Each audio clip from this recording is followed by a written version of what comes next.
I once spent 2 hours crafting a 3-sentence text. I rephrased it 6 times. I asked 2 friends to double-check it. And after all that, I still didn't send it. Funny, right? That is because I wasn't just thinking, I was overthinking, trapped in a spiral of imagined outcomes, possible judgments, and microscopic analysis of every word. Sound familiar?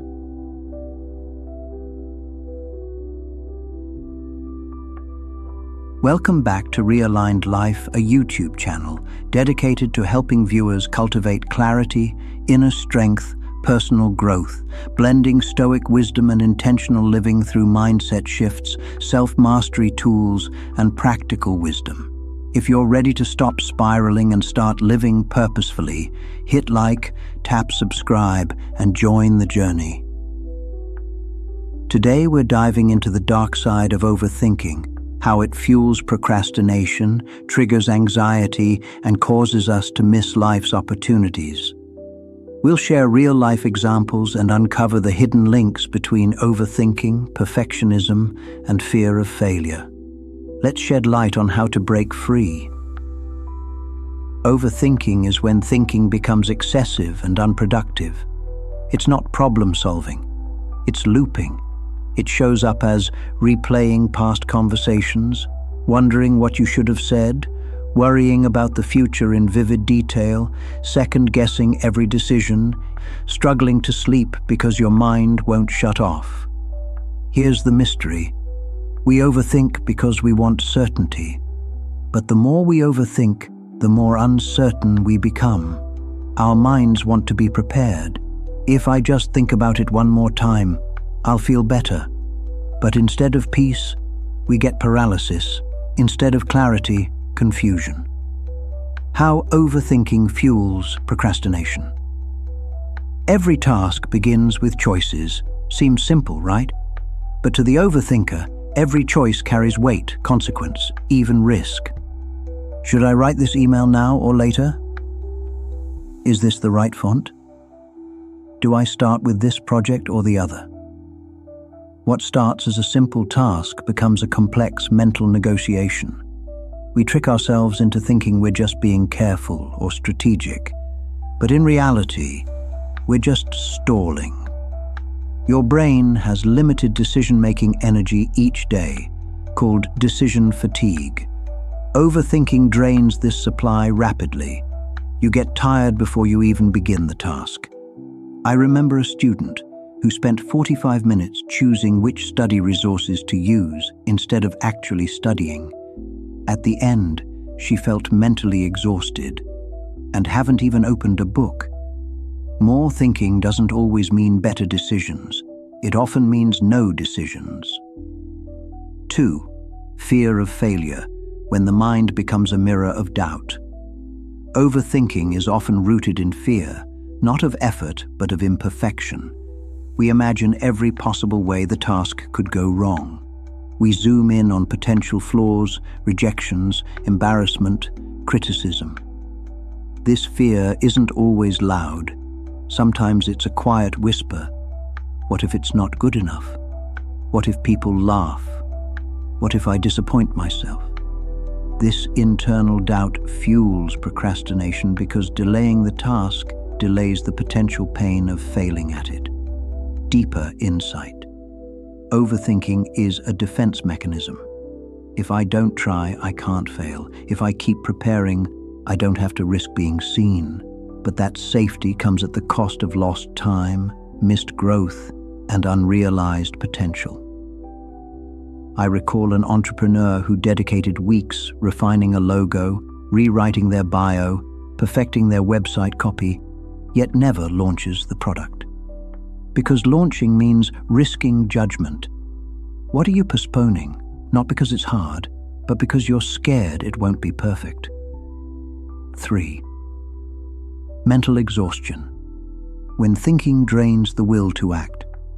Here's a strange paradox. Overthinking feels like working, but it's not. It uses energy without creating momentum. You sit, brainstorm, overanalyze, scroll, plan again, but nothing moves forward. Why? Because mental activity isn't the same as productive action. The brain is excellent at running simulations, but overthinking burns calories without progress, like a car revving its engine in neutral. This kind of cognitive spinning leads to burnout, and the more burned out we feel, the more we avoid the actual task. It's a feedback loop. Overthink, feel overwhelmed. Procrastinate, feel guilty. Overthink again. At the end of the day, you have more knowledge, but no action, and that lack of progress only deepens the frustration. You don't need more information. You need less hesitation. So now that we understand how overthinking feeds procrastination through decision overload, fear of failure, and mental exhaustion, what do we do about it? Stay with me, because next I'll show you practical, proven strategies that will help you escape this loop and turn overthinking into a secret weapon. Let me start with a story. A few months ago, I was preparing for a big project, a video collaboration with someone I really respected. I wanted it to be perfect. Naturally, my mind went into overdrive. I thought about every detail, how to structure the script, how our audiences might react, even which words might come off as too strong or too soft. I wrote and rewrote the outline 3 times. But here's the twist. That same overthinking led me to spot weak points in the plan, tweak the messaging, and prepare answers for tough questions. When we finally recorded the video, everything felt smoother, because I'd already mentally walked through it a dozen times. First, analyzing versus paralyzing. Here's the difference. Overthinking becomes harmful when it leads to inaction. But when it's directed with purpose, it becomes strategic thinking. I've learned to ask, what is my brain trying to protect me from right now? Can I channel this worry into preparation instead of panic? What decision, if made now, would help me move forward, not freeze? Planning for pitfalls and problem solving. Here's where overthinking shines. It sees what others miss. I now use that natural tendency to map out potential roadblocks, list questions clients or audiences might ask, create backup plans in case things go sideways. Example: when launching a new product recently, my overthinking mind asked, what if the platform crashes? What if people don't understand the instructions? What if feedback is harsh in the first 24 hours? So, I built a plan B, a pre-recorded demo video, a simplified FAQ sheet, and a backup email system. None of those problems happened, but if they had, I was ready. And that confidence helped me execute better. 2. Time box your thinking. Turn the spiral into a container. One of the biggest problems with overthinking is that it has no boundary. Thoughts roam free, expanding, looping, spiraling, unless you put a fence around them. The strategy: set a timer, 5, 10, or 15 minutes, and allow yourself to think, worry, and plan. But once the timer goes off, you must shift into action. Why it works. This technique comes from cognitive behavioral therapy and productivity science. By creating a time limit for your mental rehearsal, you reduce rumination, encourage decision-making, break the loop of perpetual preparation. Example: let's say you're preparing a YouTube script. Instead of endlessly brainstorming titles and angles, you give yourself exactly 10 minutes to outline ideas. When the alarm rings, you pick one and start building. Even if it's imperfect, you're in motion. Clarity doesn't always come before action. Sometimes it comes because of action. 3. The 2-minute rule. Just touch the task. Often the hardest part of any task is just starting it. Why? Because overthinking makes the task feel bigger than it is. The strategy: Commit to doing just 2 minutes of the task, no more. Why it works. This taps into the Zeigarnik effect, a psychological principle where the brain naturally wants to finish what it starts. By simply beginning, you override the resistance and build momentum, reduce perceived difficulty, create a success loop. Example: you're avoiding replying to emails. Instead of telling yourself to clear the inbox, you say, "I'll respond to just one email in the next 2 minutes." Chances are, once you start, you'll keep going. But even if you don't, you've taken a real step and you're not stuck in your head anymore. Action is the antidote to anxiety.